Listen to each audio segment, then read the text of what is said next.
ఈ రోజే డౌన్లోడ్ చేయండి. మీ ఫేవరెట్ షోస్ చూడండి. ఓ అత్త, నా కోసం ఎదురు చూస్తా ఉండవా? పద లోపలికి.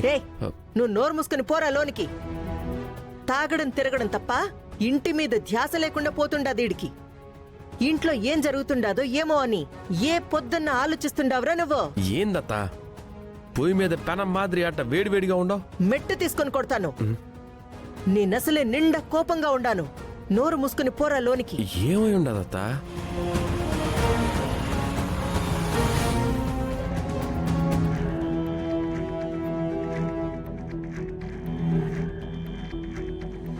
రా అన్నా, కాగితాలన్నీ తెప్పించి పెట్టుండాను, ఇచ్చేదా? దేనికమ్మా? దేనికే ఉండాది, ఆస్తులు రాసిద్దు గాని. మనం వాళ్ళకి ఏం చేసినా ఎంత చేసినా వాళ్ళకి తృప్తుండదు, నీకు తృప్తుండదు.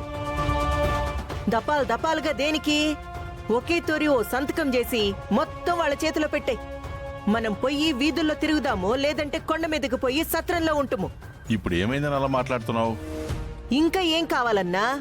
ఆ పొద్దున ఓ 10 రూపాయలు సాయం చేసి వదిలించుకో అన్నా అని చెప్తే నా మాట కాదని ఆ పిల్లని తెచ్చి కోడల్ని చేసుకున్నావు. సరే, మా అన్న మంచితనం అది, పోన్లే ఆయన తృప్తి కోసం ఏదో చేసినాళ్లే అని ఊరుకున్నాను.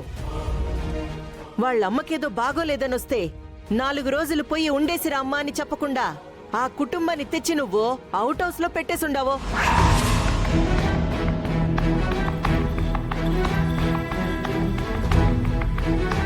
అత్త ఏందత్త ఇప్పుడు? ఆయనేమో బయట నుంచి వచ్చినాడు కదా, ఇవన్నీ ఇప్పుడే మాట్లాడాలా? రేయ్, నువ్వు నోరు మూసుకోరా. మీరెవరు మాట్లాడరు, నన్ను మాట్లాడినీరు, ప్రతి దానికి అడ్డం పడుతుంటారో. ఇప్పుడు నీ సమస్య ఏంటమ్మా? చేతిలో పని లేనప్పుడు పని ఇవ్వడంలో తప్పే ఉందమ్మా. అయినా అమ్మాయి చాలా కష్టపడుతుంది, తెలివైంది. అలాంటి వాళ్ళు షాప్లో ఉంటే షాప్కే మంచిది. వాళ్ళ తెలివితేటలు నీకు అర్థం కావడం లేదన్నా. వద్దు వద్దంటూనే కూతుర్ని ఇంటికి కోడల్ని చేసేసినారు.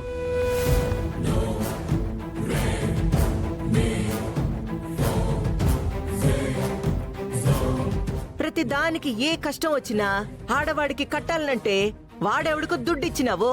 ఇంటి మీదకెవడో వస్తే వాడిని బెదరగొట్టి పంపించినావు. ఎన్ని చేస్తావు నువ్వు?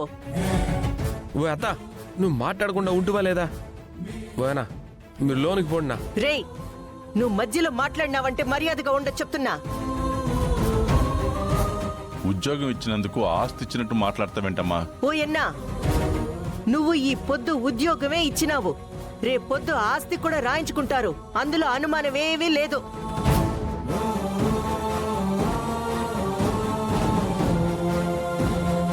అత్తయ్య, ఎందుకు అన్నిటికీ తప్పుగా అర్థం చేసుకుంటావు? తనకు ఉద్యోగం ఇవ్వడం కూడా తప్పేనా? తప్పేరా, తప్పే. అదేదో బయటోళ్ళకిస్తే వచ్చినారా, పని చేసినారా, జీతం తీసుకుని పోయినారా అన్నట్టుంటారు. వీళ్ళట్టా కాదు కదా. నువ్వేమో పనిచ్చుండాను అనుకున్నావు, వాళ్ళు పెత్తనం ఇచ్చినావనుకుని రేపు షాపులో వాళ్ళకి నచ్చినట్టు చేసినారనుకో, ఎవరికి నష్టం?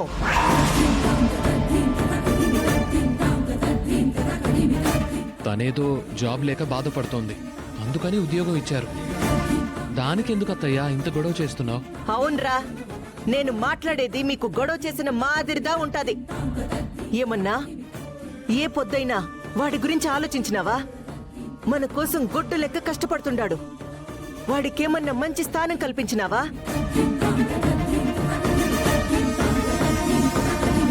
తాగుతాడు తిరుగుతాడని తిట్టినావే కాని వాణ్ణి బాగు చేసుకోవాలా, మంచి స్థానంలో కూర్చోబెట్టాలా అని ప్రయత్నం చేసినావా నువ్వు?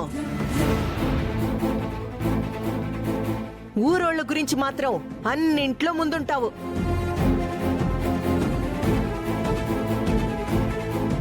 ఏందన్నా నువ్వు?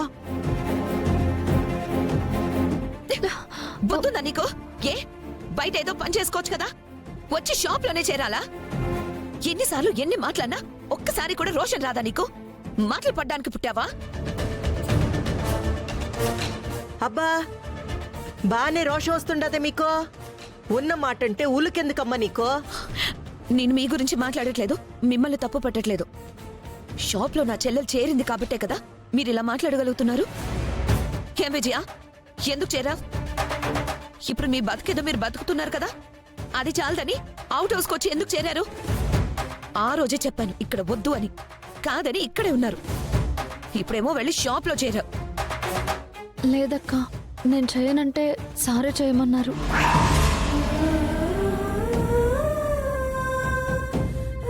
అందుకే నేను చేయడానికి ఒప్పుకున్నానక్కా. నేనే నోరు తెరిచి అడగలేదక్కా. అడిగితే మాత్రం తప్పేంటమ్మా? దుర్గ నా కోడలైనప్పుడు ఆ కుటుంబం మాత్రం నా కుటుంబం అవదా? ఎట్లా అవుతాదన్నా? ఆడపిల్ల పుట్టింటి నుంచి అత్తింట్లోకి అడుగు పెట్టినాక పుట్టిల్లేవి కాదు వాళ్ళకి, అత్తిల్లే అన్ని. పిల్లనిచ్చినావు కదా అనేసి ఫ్యామిలీ ఫ్యామిలీ వచ్చేసి అత్తింట్లో పడతారా ఏమి వీళ్ళ మాదిరి?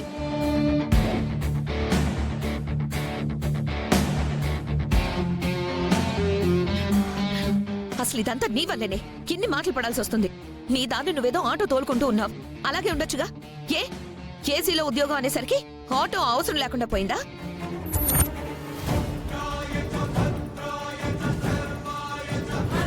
అన్నయ్యని మర్చిపోయావు, ఆటోని మర్చిపోయావు. ఆటోలో అన్నయ్యని చూసుకుంటూ బ్రతికావు. అన్నయ్య చనిపోయిన తర్వాత స్టేషన్లో ఆటో పెడితే కూడా అంత కష్టపడి మరీ ఆటో తెచ్చుకుంది దేనికి? అన్నయ్య గుర్తుగా ఉంచుకోవాలనే కదా. ఆ ఆటో తోలే కదా కుటుంబాన్ని పోషిస్తున్నావు. ఆ ఆటో తోలే కదా నా పెళ్లి చేయగలిగావు. ఇన్ని చేసిన ఆటోని మర్చిపోయావు, అన్నయ్యనే మర్చిపోయావంటే అన్నీ మర్చిపోయి అన్నయ్యని పక్కన పెట్టాలనుకుంటున్నావా? అన్నయ్యని పక్కన పెట్టాలనుకోవడం ఏంటక్కా? మరి నువ్వు చేస్తుంది అదే కదా. ఆటో వదిలేసి షాప్లో ఉద్యోగానికి ఒప్పుకున్నావంటే ఏంటి అర్థం?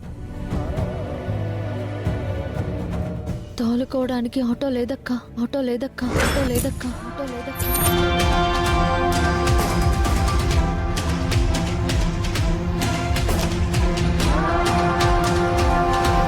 లేదా? ఏమైంది? వద్దని వదిలేసావా? లేదంటే ఎవరికైనా అమ్మేశావా? అమ్ముకోవడానికి అది వస్తువు కాదక్కా, అన్నయ్య జ్ఞాపకం. అలా ఎలా అమ్మేస్తాననుకుంటున్నావు? మరి ఏమైంది? ఆటోనెవరో కొట్టేశారక్కా, కొట్టేశారక్కా, కొట్టేశారక్కా.